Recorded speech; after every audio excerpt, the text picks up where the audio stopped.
Hi, this is Don. I'm the owner of DNS Lawn Care in Pennsylvania. Uh,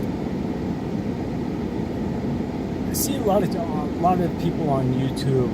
They talk about how to start a landscaping business. Just to tell you a little bit about my journey and where I'm going is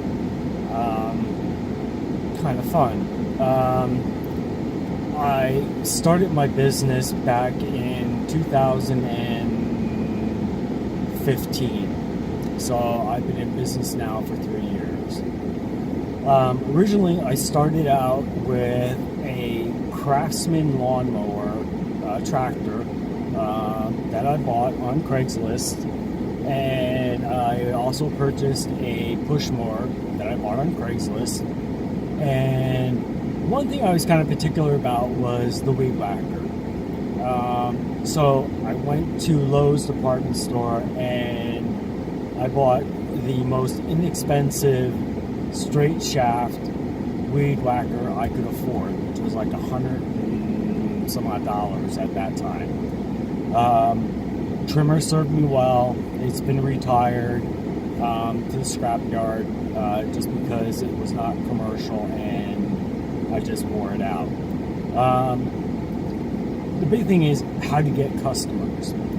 And I found that, telling friends, telling relatives, that's all good. But I got a lot of my customers, even to this day, from Craigslist.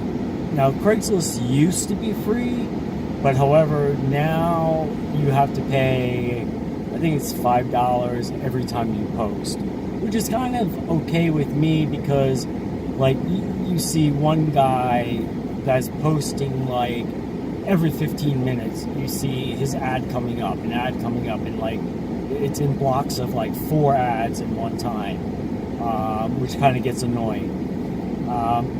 So usually I post, I kind of cheat. I post in like articles for sale, like in the farm and garden section, and then I will post under gigs, and then I will post again under professional services. My website that I designed through GoDaddy was doing okay. I need to work more on that and make it more realistic. I did do pay-per-click for maybe like 3 or 4 months, and I think maybe I got maybe like 4 leads. So I really wasn't too thrilled with that. So I stopped that for right now. But it is a good way to get, if you have a website or if you're going to design one, to get it to rank up. So now when you Google lawn care in Lehigh Valley, I come up with like the top 5 lawn care services, which is great. I mean, I like it. However, people can write reviews. So I never really thought about reviews. I thought, I really never do them, and I didn't really understand the power of them. But I looked at my website, because I don't check it every week. I didn't check it for months. And a customer wrote a negative review about me. And that was the only review on my website. So I was a little upset. So I read the review, and then I posted my side. So that way, whoever looks at my website gets both ends of the story. However, I sent an email out to my customers and requested them, if they had the time, if they would please go to my website and please give me a rating. And I would say 80% of my customers that I asked went ahead and did it. And I was very pleased with what they had to say. When you're just starting out, you kind of, you'll take on any job that you can, and you need to, because this may be a part-time gig, it may be a full-time gig for you. I started out, I was blessed that I could do it full-time, but I found that like my days were short, so I needed to keep building. And so like I would just take on anything I could find.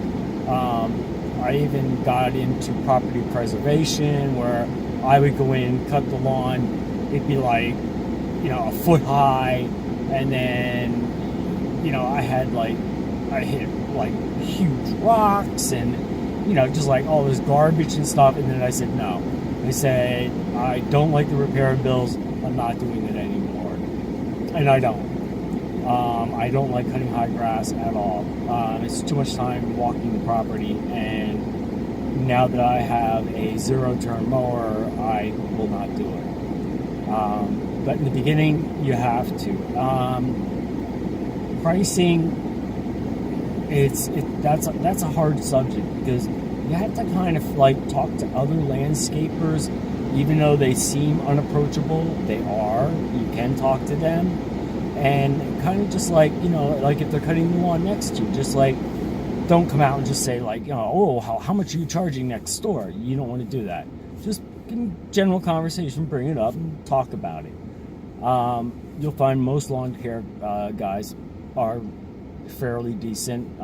They may not be waving at you as you're going down the road, because we are in competition with each other. But if you have a good work ethic and attention to detail, and you have good customer service skills, you will succeed. Door hangers to market your business, for me, I'm not a big fan. I did it 2 years ago, and I got one person out of maybe like 50 that I hung. And that means I gotta walk around the block and walk up the steps. But one trick that I did find out, which I may try it this season as an experiment, is a lot of my homes have driveways and garages.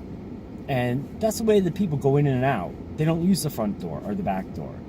So what I'm thinking is, if they have one of those handles, I'm just going to put a door hanger on there, because I've a lot left, and I'll just do it.